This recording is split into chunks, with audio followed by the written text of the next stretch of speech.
No big, I feel like Pac. I shoot a shot. I'm coming in hot. Coming in hot. The struggle is really real. You know that when you begin to heal, like truly heal things from your childhood, that you will be looked at different. You will maybe be treated different. You're going to be called all which kind of different names because you're no longer operating in your unhealed version of yourself. The struggle is really real because now that I have come to terms of my wounds from my childhood, and when you come to terms with that, it's going to be difficult to now learn new things, learn new habits and patterns because you've been so accustomed to the unhealed version, right? So when you walk into that newness, it's going to feel weird in the beginning. And when you begin to have the courage and the confidence to walk in it and open up your mouth to individuals and situations that you never thought or imagined that you would have to do that with, y'all, it's difficult. I'm not gonna lie, it's difficult. This is the part of healing that nobody tells you. But when I tell you, when you truly walk in it and you begin to understand that it's for your good and that it's working out for your good, regardless of how uncomfortable it is, because so often we forget and overlook the fact that the unhealed version of us that we was giving people benefited off of that unhealed version of you. Whether you believe it or not, they benefited off of that unhealed version of you. So now that you're walking in your newness, now that you're understanding that there is another way, there is actually a healthy way. Because for so long you thought that the unhealed version of you that you was walking in was healthy. It was the way. It was the correct way. But in all reality, it really wasn't the correct way. So I'm here to empower you to confidently, unapologetically walk in the newness of your new self, the healing version of your new self, because this is a journey. This ain't a one night or overnight fixer. Do you hear me? But when you stand on business and when you stand on your on a solid foundation, and when you stand on your principles and your values and your boundaries, y'all, it's going to feel funny in the beginning. I'm telling you now.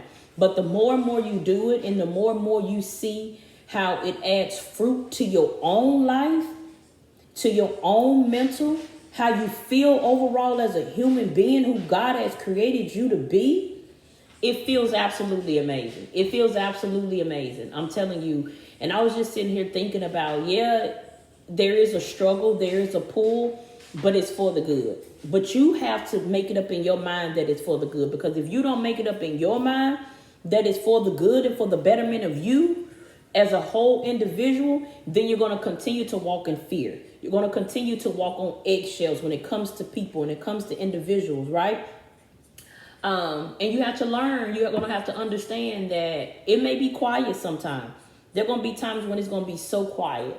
There's going to be so quiet, but use those times to get to know you, to get to know what's your likes, what's your dislikes, what's your non-negotiables. Go take yourself out to places. The other day I went to an event that I had signed up for. It was an $8 event, and it was a singles ministry event at, it's called The Hub, right? But it's through a church that I had never been to. Went to that event, and come to find out, if you were to ask me, would you go to another event like that?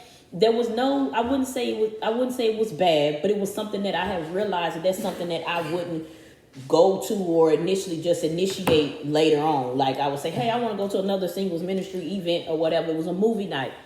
But I said that all to say, I saw the good in it also, and I see how and why God had placed me in that place at that given time.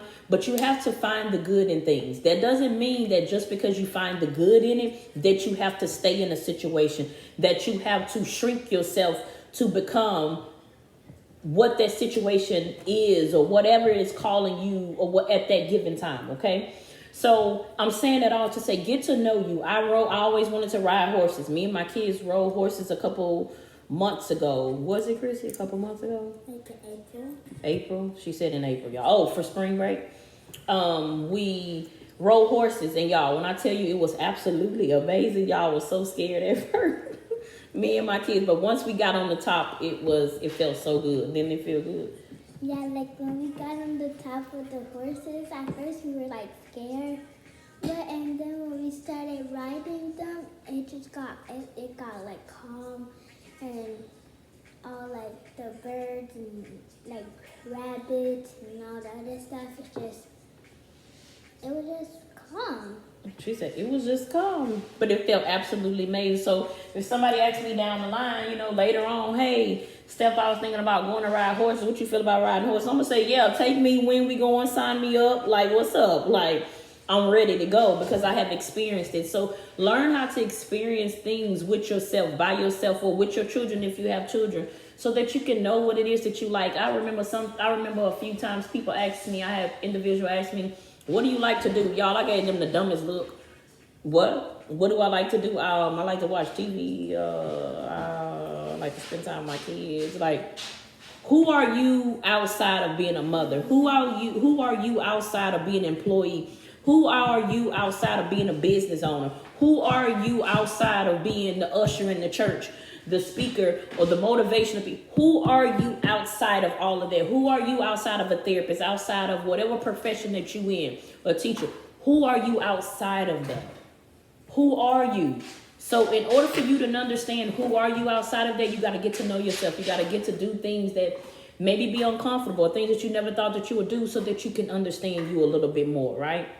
But y'all, I just wanted to come on here and encourage you that yes, the struggle can be real, but the struggle can also be to put a fire up under you, under your confidence and under your insecurities, is to light a fire up under you so that you can walk in your God-given purpose unapologetically, understand who you are, so on and so forth. So I pray that this video has blessed you guys.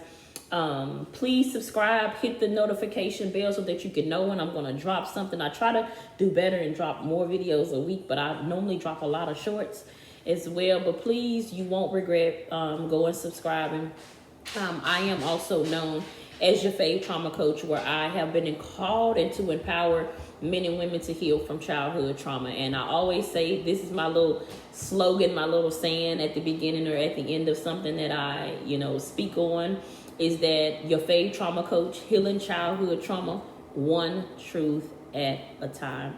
I love you guys. Thank you for watching. I pray that you was blessed by this message whenever you decide to watch this message, and understand that there is a new version of you that you may be afraid to walk in. But when I tell you, the moment you put your one foot in front of the other, you're going to understand why it is that you had to let go of your old self, to heal those childhood trauma wounds that you had and that which you were walking in for so long, okay?